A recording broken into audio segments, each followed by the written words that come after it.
ये कहानी 17वीं सदी की है, जहाँ एक अमीर और खानदानी लड़का अपने परिवार के साथ खुशी से जिंदगी बिता रहा था। लेकिन उसकी जिंदगी तब बदल जाती है जब एक खतरनाक जादूगरनी उसे श्राप देकर एक भयानक रूप में बदल देती है और फिर उसे कब्र में जिंदा दफना देती है। पर 200 साल बाद अचानक एक दिन वो अपनी कब्र से आजाद हो जाता और इस बदलती हुई दुनिया में लौट आता। मगर कैसे वो लड़का 200 साल तक कब्र में जिंदा रहा और किस लिए उसे जादूगरनी ने श्राप दिया था, देखेंगे हम आज की इस कहानी में। तो कहानी शुरू होती है साल 1760 के समय को दिखाते हुए, जहां हम कॉलिन परिवार को देखते हैं, जिसमें सिर्फ 3 लोग होते हैं। इस परिवार में अपने माँ बाप के साथ सिर्फ एक छोटा लड़का होता है जिसका नाम है बार्नबास। वो बहुत ही अमीर होते हैं क्योंकि बार्नबास के पिता का समुद्र में फिशिंग बिजनेस होता है और उन्होंने अमेरिका से कुछ दूर समुद्र के पास एक टाउन बसा जिसका नाम था कॉलिन्स। आगे हम देखते हैं कि बार्नबास के पिता उसे समझाते हैं कि सबसे बड़ी दौलत परिवार है, इसलिए हमेशा अपने परिवार का ख्याल रखना। कॉलिन्स पोर्ट में उसके पिता ने अपने परिवार के लिए एक शानदार हवेली बनवाई जिसका नाम रखा गया कॉलिनवुड। अब कुछ सालों के अंदर उनका फिशिंग बिजनेस भी बढ़ने लगा और बार्नबास भी अब जवान हो चुका था और इसी जवानी के चलते उसका अफेयर घर में काम करने वाली एंजेलिक नाम की एक नौकरानी से हो गया। फिर एक दिन एंजेलिक बार्नबास से कहती है कि मैं तुमसे बहुत प्यार करती हूँ और अब शादी करके पूरा जीवन तुम्हारे साथ बिताना चाह। लेकिन बार्नबास शादी करने से मना कर देता। इस बात से गुस्सा होकर बार्नबास को अकेला कर देने के लिए एंजेलिक काला जादू करती और उसके माता के ऊपर हवेली की एक मूर्ति गिरवाकर मार देती। लेकिन बार्नबास को यकीन था कि उसके माता पिता की मौत कोई हादसा नहीं बल्कि काला जादू, इसलिए वो खुद काला जादू की किताबें पढ़ने लगता है। और इस तरह कुछ दिन और बीत जाते हैं और इसी दौरान बार्नबास को अपना सच्चा प्यार मिल जाता है जिसका नाम होता है जोसेट। लेकिन बार्नबास और जोसेट का प्यार देखकर एंजेलिक को ये बात बर्दाश्त नहीं हुई, इसलिए उसने फिर एक बार काला जादू का सहारा लिया और जोसेट को अपने वश में कर लिया। इसके बाद हम जोसेट को देखते हैं जो एंजेलिक के वश में आकर एक ऊंची चट्टान पर चली जाती है और बार्नबास के पहुंचने से पहले ही वहां से कूदकर अपनी जान दे देती। अपने प्यार को इस तरह अपने सामने मरता देखकर बार्नबास भी उसी चट्टान से नीचे कूद जाता है। लेकिन इतनी ऊंचाई से नीचे गिरने के बाद भी बार्नबास नहीं मर, क्योंकि एंजेलिक ने उसे श्राप देकर एक वैम्पायर यानी पिशाच में बदल दिया ताकि वो हमेशा अपने दुख के साथ जिंदा रहे। अब एंजेलिक को यकीन हो चुका था कि बार्नबास उसका कभी नहीं बनेगा, इसलिए वो गांव वालों को भड़काकर बार्नबास के घर जाती है, जहां गांव वाले बार्नबास को वैम्पायर समझकर एक ताबूत में कैद करके उसे जमीन में दफना देते हैं और इसी तरह 200 साल बीत जाते। इसके बाद हम 1972 का समय देखते हैं, जहां विक्टोरिया नाम की एक लड़की ट्रेन से कॉलिन्स पोर्ट आ रही होती। फिर एक गाड़ी से लिफ्ट लेकर वो कॉलिनवुड हवेली पहुंच जाती है। वहां पहुंचने के बाद बिल्ली नाम का एक नौकर उसके लिए दरवाजा खोलता। अब यहाँ विक्टोरिया को घर की दीवार पर बार्नबास की एक तस्वीर दिखाई देती है, जिसे देखकर वो बिल्ली से पूछती है कि ये कौन है। तभी वहाँ एलिजाबेथ आकर विक्टोरिया को बताती है कि ये बार्नबास की तस्वीर है, जो कॉलिन खानदान का एक महान और नेक सदस्य था। अब यहाँ हम जान पाते हैं कि एलिजाबेथ भी कॉलिन परिवार से है और उसने अखबार में ये छपवाया था कि उसे एक टेकर की जरूरत है जो डेविड का ख्याल रख सके। एलिजाबेथ बताती है कि इतने बड़े हवेली में अब बस कुछ ही लोग रहते हैं, जहाँ मैं और मेरी बेटी कैरोलिन, मेरा भाई रॉजर और उसका बेटा डेविड। जिस पर विक्टोरिया एलिजाबेथ से डेविड की माँ के बारे में पूछती है तो वो बताती है कि समुद्र में डूबकर डेविड की माँ की मौत हो गई थी, लेकिन इस बात को डेविड आज तक मान ही नहीं पाया। उसे लगता है कि वो अपनी माँ को देख पाता है और उनसे बात भी करता है। इसके बाद वो विक्टोरिया को अपनी बेटी कैरोलिन से भी मिलवाती है। कैरोलिन असल में थोड़ी शरारती और जिद्दी टाइप की लड़की हो। अब रात में डिनर के समय एलिजाबेथ विक्टोरिया को डेविड का रॉजर से मिलवाती है और साथ ही डिनर टेबल पर एक साइकाइट्रिस्ट डॉक्टर जूलिया भी आती है। दरअसल डेविड अभी भी अपनी माँ को देख सकता है, जिस पर एलिजाबेथ को लगा कि उसे एक साइकाइट्रिस्ट की जरूरत है, इसलिए उसने डॉक्टर जूलिया को डेविड थेरेपी के लिए बुलवाया, जो 3 साल से इधर ही रहकर डेविड का इलाज कही है। इसी बीच विक्टोरिया कुछ दूर पर कोई नजर आता है जिसने सफेद चादर ओढ़ रखी थी। असल में डेविड यहाँ विक्टोरिया को डराने आया था, पर वो नहीं डरी। अब आगे हम विक्टोरिया को देखते हैं जो कमरे में अपने कपड़े ठीक कर रही थी। तभी वो देखती है कमरे के सामने कोई चादर ओढ़कर खड़ा है, तो उसे लगा कि डेविड उसे फिर से डराने आया है, इसलिए वो चादर को हटाने जा। लेकिन चादर हटाते ही वहाँ जोसेट की आत्मा होती है जो विक्टोरिया को बताती है कि वो आ रहा है। ये कहकर कुछ दूर आगे जाने के बाद वो गायब हो जाती। अब दूसरी तरफ हम कुछ वर्कर्स को देखते हैं जो जेसीबी से खुदाई कर रहे। इतने में उन्हें जमीन के नीचे कुछ सख्त चीज महसूस होती है, तो मिट्टी हटाने के बाद उन्हें एक ताबूत मिलता है। असल में बार्नबास को इसी ताबूत में कैद किया गया। ये देखकर जब उनका सुपरवाइजर ताबूत में लगी चेन को काट देता है, तभी बार्नबास अपनी कैद से आजाद होकर सभी पर हमला कर देता है और एक एक करके उन्हें जान से मार देता है। इसके बाद वो अपने घर यानी कॉलिन वुड पहुंचता है, जहां गार्डन में वो बिली से मिलता है और फिर उसे हिप्नोटाइज करके अपने वश में कर लेता है और उससे पूछता है क्या इस घर में अभी भी कॉलिन खानदान के लोग रहते हैं, जिस पर बिली हाँ में जवाब देता है। इसके बाद वो घर के अंदर जाकर अपने हवेली की शाही चीजों को देखने लगता है और इन चीजों के बारे में बिली को बताने लगता है। यहाँ उसे कैरोलिन और डेविड भी मिलते हैं, जहाँ बार्नबास को देखकर कैरोलिन सोचती है शायद ये कोई पागल है जो पीकर आया है, पर डेविड उसे दीवार पर लगी बार्नबास की तस्वीर दिखाता है, जिस पर बार्नबास कहता है कि मैं कई घंटों तक एक ही जगह पर खड़ा, तब जाकर एक महान कलाकार ने मेरी ये तस्वीर बनाई थी। इतने में वहाँ एलिजाबेथ आकर बच्चों को उससे दूर रहने की है, जिस पर डेविड कहता है कि ये खुद को हमारा रिश्तेदार बता रहा है, मगर एलिजाबेथ उसे एक बहरूपिया समझती है और उसे एक दूसरे रूम में ले जाकर कहती है कि अगर ये कोई मजाक है तो इसे अभी खत्म करो। लेकिन बार्नबास खुद को साबित करने के लिए एक सीक्रेट दरवाजा खोलता है और वहाँ से होते हुए उसे एक खुफिया तहखाने में ले जाता है। इस तहखाने के बारे में एलिजाबेथ को अभी तक पता नहीं था, जहाँ बहुत सारे हीरे जवाहरात रखे हुए थे और ये सब देखकर एलिजाबेथ एकदम से हैरान हो जाती है और उसे यकीन हो जाता है कि वो कोई और नहीं बल्कि कोलिन परिवार का बेटा बार्नबास है। अब यहाँ पर बार्नबास एलिजाबेथ को अपने वैम्पायर होने की बात बताते हुए कहता है मेरे द्वारा इस परिवार के किसी भी सदस्य को नुकसान नहीं पहुंचेगा। इसके बाद हम पूरे परिवार को डिनर टेबल पर देखते हैं, जहाँ एलिजाबेथ सबको बताती है कि ये हमारे दूर के रिश्तेदार हैं। इतने में वहाँ पर डॉक्टर जूलिया आ जाती है तो एलिजाबेथ बार्नबास से उसकी पहचान करवाती। इसके बाद बार्नबास अपने फिशिंग बिजनेस के बारे में पूछता है तो एलिजाबेथ कहती है कि हमारा बिजनेस तो लगभग बर्बाद हो गया है, क्योंकि एनजी नाम की औरत ने मछुआरों से डील करके हमारे बिजनेस पर कब्जा कर, जिस पर बार्नबास कहता है अब मैं आ गया हूँ तो फिर से बिजनेस टॉप पर ले जाऊंगा। इसी बीच वहाँ पर विक्टोरिया आ जाती है, जिसको देखते ही बार्नबास उसे जॉसेट कहकर बुलाता, क्योंकि अचानक उसे देखकर ऐसा लगा कि जॉसेट फिर से आ गई है। दरअसल विक्टोरिया की शक्ल बिल्कुल जॉसेट से मिलती थी। फिर दोनों एक दूसरे से बात करते हैं और विक्टोरिया अपना परिचय देती। इसके बाद हम एंजी को देखते हैं, जो असल में वही एंजेलिक है जिसने बार्नबास की जिंदगी तबाह कर दी थी।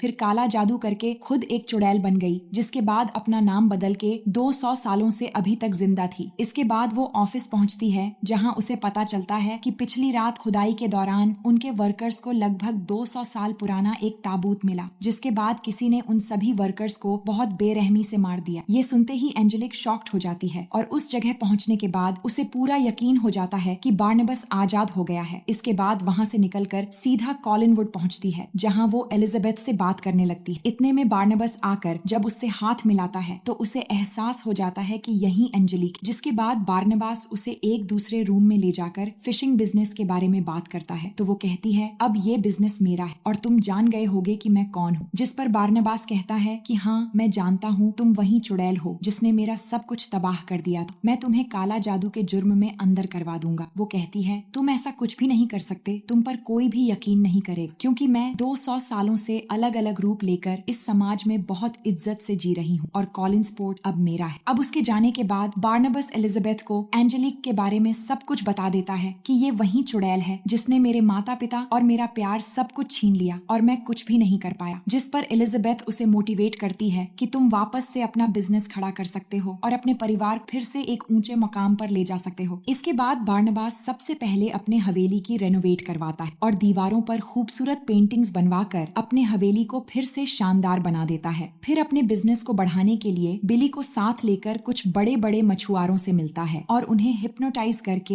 एंजेलिक के काम छोड़कर कोलिन परिवार के लिए तैयार करवा ले और इस तरह उसका फिशिंग बिजनेस फिर से चल पड़ा। फिर एक दिन डॉक्टर जूलिया बार्नबास को देखती है कि वो कैरोलिन के घर में झांक रहा है और वहाँ रखे एक लैंप देखकर समझने की कोशिश कर रहा है कि वो क्या चीज है। इससे जूलिया को शक हो जाता है और बार्नबास के बारे में जानने के इरादे से उससे बात करती है और कहती है मैं एक साइकाइट्रिस्ट हूँ जो दिमाग का इलाज कर, और फिर हिप्नोटाइज करके उसके बारे में सब कुछ पता कर लेती और ये भी जान जाती है कि वो एक वैम्प, जिस बारे में वो एलिजाबेथ से बात करती है कि मैंने बार्नबास के बारे में सब पता कर लिया है और वो एक वैम्पायर है, ये जानने के बाद भी तुमने उसे क्यों यहाँ रहने दी, जिस पर एलिजाबेथ उसे ये बात राज रखने के लिए कही है और उसके रहने से घर में किसी को भी खतरा नहीं हो। दूसरी तरफ बार्नबास कैरोलिन से कह रहा होता है मुझे सिखाओ कि आज के जमाने में प्यार कैसे हो, तो कैरोलिन उसे सलाह देती है कि तुम्हें पहले अपने लुक और अजीब बिहेवियर बदलकर एक नॉर्मल इंसान की तरह रहना होगा, जिससे तुमसे बातें करने में सबको अच्छा लगे। इसके बाद प्यार कैसे होता है तुम धीरे धीरे सीख जाओ। अगले दिन हम डॉक्टर जूलिया को बरनाबास का खून निकालते हुए देखते हैं, क्योंकि उसने बरनाबास को यकीन दिला दिया था कि वो उसका सारा खून निकालकर उसके अंदर इंसानी खून डाल देगी, जिससे वो वापस इंसान इंसान बन जाए। अगले सीन में हम समुद्र के किनारे बार्नबास और विक्टोरिया को एक साथ देख, जिन्हें देखकर लग रहा दोनों एक दूसरे को पसंद करने लगे हैं। आगे देखते हैं एंजेलिक अपने बिजनेस के सभी बोर्ड मेंबर साथ मीटिंग में, जहाँ सब उसे बताते हैं कि हमारा बिजनेस धीरे धीरे नीचे गिरता जा रहा है, क्योंकि बार्नबास ने नई शुरुआत और ज्यादातर लोग उसके लिए काम कर रहे हैं। इसके बाद वो अपने लोगों से बार्नबास के साथ मेरी मीटिंग अरेंज कर। अब शाम को बार्नबास आकर एंजेलिक से मिलता है, जहाँ वो उसे एक चेक देकर कहती है कि तुम ये पैसे लेकर फिशिंग बिजनेस छोड़ दो। पर बार्नबास ऐसा नहीं करता है, तो एंजेलिक उसके पास जाकर रिझाते हुए साथ में मिलकर बिजनेस चलाने का ऑफर दे, लेकिन वो फिर भी तैयार नहीं होती, क्योंकि एंजेलिक ने उसके साथ किया वो ये चीज कभी नहीं भूल सकती। इधर विक्टोरिया को रात के समय एक सपना आता है, जिसमें वो अपने बचपन को देखती है। दरअसल उसे बचपन से ही जोसेट की आत्मा दिखती थी और वो उससे बातें भी करती थी, पर उसके माँ बाप उसे समझ नहीं पाए और पागल समझकर उसे मेंटल हॉस्पिटल भेज दिया। तभी उसकी नींद खुल जाती है और अपने सामने उसे जोसेट की आत्मा दिखाई देती है, जिसे देखकर वो उसके पीछे जाने लगती है। पर वो आत्मा आगे जाकर हवेली में लगे झूमर के ऊपर से ठीक उसी तरह कूद जाती है जिस तरह उसने आत्महत्या किया। अब दूसरे दिन बार्नबास सबकी सहमति से घर में एक पार्टी रखवाता, जिसमें वो शहर के बहुत सारे लोगों को इनवाइट कर। लेकिन पार्टी जब चल रही थी, तभी बार्नबास देखता है कि डेविड एक रूम के बाहर है और कहता है उसके पिता ने किसी को अंदर जाने से मना किया है। वो समझ जाता है कि अंदर कुछ गड़बड़ चल। रूम के अंदर देखते हैं कि डेविड के पिता रॉजर वहाँ एक लड़की को लाया है जिसके साथ उसका अफेयर है, पर ये सब बार्नबास खिड़की से लटक कर देख लेता है। वहीं दूसरी तरफ विक्टोरिया बाहर होती है, तो बार्नबास जाकर उसे अंदर आने के लिए कह, लेकिन यहाँ पर विक्टोरिया उसे अपने बचपन के बारे में बताने लगती है कि मुझे बचपन से एक लड़की आत्मा दिखाई देती, पर मेरे माँ बाप मुझे समझ नहीं पाए, जिस वजह से मेरा बचपन बहुत ही दर्द से गुजरा। पर एक दिन उस आत्मा ने मुझे यहाँ कॉलिनवुड आने का रास्ता दिखाया और यहाँ तुमसे मिलने के बाद मुझे ऐसा लगा कि मैं तुम्हें सदियों से जानती हूँ। शायद ये मेरी किस्मत थी जो मैं तुमसे मिली और तुम मुझे अपना लगने लगे। इसके बाद दोनों किस करने लगते हैं और ऐसा करते हुए एंजेलिक देख लेती है, जो बिना इनविटेशन के ही पार्टी में आ गई। इसके बाद बार्नबास डॉक्टर जूलिया के पास जाता है, जहाँ वो अपने शरीर में बार्नबास का खून चढ़ा रही थी। ये देखकर बार्नबास समझ जाता है कि डॉक्टर जूलिया उसे इंसान नहीं बल्कि उसका खून निकालकर खुद को अमर बनाना चाहती है। इस बात से गुस्सा होकर वो उसे जान से मार देता, फिर बिली को साथ लेकर जूलिया की लाश को समुद्र में फेंक देता है। इसके बाद रॉजर को देखते हैं, जो हवेली का खुफिया दरवाजा ढूंढने की कोशिश कर रहा था। इतने में वहाँ बार्नबास पहुंच जाता। दरअसल रॉजर की हरकतें उसे पहले ही पता चल चुकी थी कि उसने सिर्फ पैसों के लिए डेविड की माँ से शादी की, इसलिए वो रॉजर पर गुस्सा हो जाता और उसे दो ऑप्शन देता। पहला ये कि उसे कॉलिनवुड में रहकर डेविड के लिए एक अच्छे पिता की तरह ख्याल रखना होगा, नहीं तो खजाने से बहुत सारे पैसे लेकर एक खुदगर्जी की जिंदगी बिताने हमेशा के लिए यहाँ से चले जाना होगा, जिस पर रॉजर पैसे चुनता है और अपने बेटे डेविड को छोड़कर चला जाता। अब अपने पिता को हमेशा के लिए जाता हुआ देखकर डेविड बहुत दुखी हो जाता है और भागते हुए अपने रूम की तरफ जाने लगता है। तभी सीढ़ी में पैर लगने की वजह से एक बड़ी चीज उस पर गिरने लगती है, जो देखते ही बार्नबास एक पल में जाकर उसे बचा लेता है। अब ये देखकर सभी लोग डर जाते हैं कि ऐसा कोई साधारण इंसान नहीं कर सकता, और तभी उस पर धूप पड़ने की वजह से आग भी लग जाती है, पर बिली उस पर पानी डाल देती। यानी कि अब बाकी सब पता चल जाता है कि बार्नबास एक वैम्पायर। ये देखकर सभी वहाँ से चले जाते हैं और विक्टोरिया भी समझ जाती है कि बार्नबास कोई इंसान नहीं है, इसीलिए वो भी उससे दूर हो जाती। इसके बाद बार्नबास एंजेलिक के पास जाकर उसे श्राप से मुक्ति करने के लिए कहता है, लेकिन एंजेलिक इसके लिए मना कर देती और उसे दो ऑप्शन देती है कि वो उसके साथ बिजनेस करके एक प्रेमी की तरह रहे, नहीं तो वो फिर से ताबूत में उसे हमेशा के लिए कैद कर देगी। ये सुनकर बार्नबास मना कर देता है, लेकिन एंजेलिक उसे बातों बातों में उकसाकर डॉक्टर जूलिया के बारे में पूछती है, क्योंकि वो जान चुकी थी कि बार्नबास ने डॉक्टर जूलिया का मर्डर किया है। तो गुस्से में आकर बार्नबास भी बोल देता है कि हाँ, मैंने ही डॉक्टर जूलिया को मार। पर बाहर निकलते ही वो अपने जादू के जरिए बार्नबास फिर से ताबूत में कैद करके उसके पूरे शरीर जंजीरों से बांध देती। फिर अपने आदमियों के साथ बार्नबास को ले जाते समय उसकी फिशिंग फैक्ट्री को भी आग लगवा देती है। इसके बाद बार्नबास को ले जाकर ताबूत समेत उसे घने जंगल के एक टूटे फूटे घर में रखवा कर वहाँ से चली जाती है। अब उनके जाते ही वहाँ डेविड आ जाता है, जिसे उसकी माँ की आत्मा ने भेजा, और वो आकर बार्नबास को आजाद कर देता। वहीं दूसरी तरफ फिशिंग फैक्ट्री में आग लगने की वजह से वहाँ पर पुलिस और बहुत सारे लोग भी जमा हो गए। इतने में एंजेलिक पुलिस के पास पहुंचकर माइक के जरिए सभी लोगों को बार्नबास की रिकॉर्डिंग सुना देती है, जिसमें बार्नबास ने डॉक्टर जूलिया की मर्डर वाली बात कबूल किया था और पुलिस को बताती है कि बार्नबास एक कातिल है और सबसे बड़े गुनहगार उसके घर वाले हैं, जिन्होंने इस बात को छुपाने की कोशिश। इसके बाद वो पुलिस वालों को लेकर कॉलिनवुड पहुंच, जहां बार्नबास पुलिस के सामने आ कहता है, मुझे जो भी सजा दी जाएगी मंजूर है। ये कहते हुए वो पुलिस और सभी टाउन के लोगों के सामने एंजेलिक के गले पर काट देता देती, पर एंजेलिक कुछ भी नहीं होता और वो बार्नबास को मारकर दूर फेंक देती है। ये देखकर सभी लोग डर जाते हैं और समझ जाते हैं कि ये दोनों वैम्पायर्स हैं और इन सब से पुलिस भी अलर्ट होकर सब लोगों को यहाँ से जाने का आदेश देता है। इसके बाद इन दोनों में एक खतरनाक लड़ाई शुरू हो जाती। इतने में एलिजाबेथ एक बंदूक लेकर उस पर फायर करने लगती है, लेकिन उसे फिर भी कुछ नहीं होता। वो दोबारा से खड़ी हो जाती है और हवेली पर बनी चीजों पर जान डालकर एक सांप से एलिजाबेथ पर अटैक करवा देती है और चारों तरफ आग लगाकर एक पुतले के जरिए बार्नबास को भी जकड़ लेती। अब हमें पता चलता है कि एंजेलिक ने अपनी जादुई शक्ति से कैरोलिन को एक खूंखार वुल्फ की तरह बना दिया था, जो सामने आकर एंजेलिक पर ही टूट पड़ती है और उसे मारने की बार बार कोशिश करती है, पर एंजेलिक उल्टा उस पर भारी पड़ती है और उसे मारकर बेहोश कर देती है। इसके बाद वो बार्नबास के पास जाकर उसे मारने वाली होती है और कहती है, मैंने तुम्हारा सब कुछ तबाह कर दिया और डेविड की माँ डूबकर नहीं मरी बल्कि मैंने ही उसे मारा। तभी वहाँ डेविड आकर कहता है, उसे छोड़ दो, नहीं तो मेरी माँ तुम्हें मार डालेगी। तभी हम देखते हैं कि डेविड की माँ की आत्मा सामने आती है और अपनी शक्ति से एंजेलिक पर हमला कर देती है, जिससे वो जाकर एक बड़े से झूमर से टकराकर गिर जाती है। इसके बाद बार्नबास भी उस पुतले की जकड़ से छूट जाता और सब बाहर चले जाने के लिए, जिसके बाद वो एंजेलिक पास जाते और वो समझ चुकी एंजेलिक जैसी चुड़ैल का अंत इस झूमर के टूटने से होना। अब देखते ही देखते एंजेलिक की मौत हो जाती। दूसरी तरफ हम विक्टोरिया को देखते हैं, जो उसी चट्टान की तरफ जा रही होती है जहाँ से गिरकर जोसेट ने आत्महत्या की थी, क्योंकि वो जान चुकी थी कि बार्नबास एक वैम्पायर है और एक साधारण इंसान और एक वैम्पायर कभी एक नहीं हो सकता। अब बार्नबास उसे ढूंढते हुए जल्दी से उस चट्टान पर पहुंच जाते और गिरने से पहले उसे पकड़ लेते, पर वो कहती है कि हम दोनों कभी भी एक नहीं हो सकते, क्योंकि मैं एक साधारण इंसान हूँ। अब एक ही रास्ता है, तुम मुझे भी अपनी तरह वैम्पायर बना दो। लेकिन बार्नबास इस बात के लिए राजी नहीं होता, जिसके बाद विक्टोरिया उस चट्टान से नीचे गिर जाती है। उसे बचाने के लिए बार्नबास भी कूद पड़ता है, पर जमीन पर गिरने से पहले उसे काट लेता है, जिससे विक्टोरिया नीचे गिरने के बाद भी नहीं मरती, बल्कि वो भी एक वैम्पायर बन जाती है। अब ये दोनों एक दूसरे को देख खुश हो जाते हैं, क्योंकि दोनों एक जैसे हो गए हैं और हमेशा ऐसे ही एक साथ रहेंगे। अब कहानी के आखिर में हमें समुद्र की गहराई में डॉक्टर जूलिया की लाश दिखाई जाती, जिसकी आंखें खुल जाती हैं, क्योंकि बार्नबास ने उसे काट कर मारा, जिससे वो भी एक वैम्पायर बन चुकी। और इसी के साथ कहानी यहीं खत्म हो जाती। दोस्तों, उम्मीद है कि ये कहानी आपको पसंद आएगी। मिलते हैं आपसे एक और मजेदार कहानी के साथ।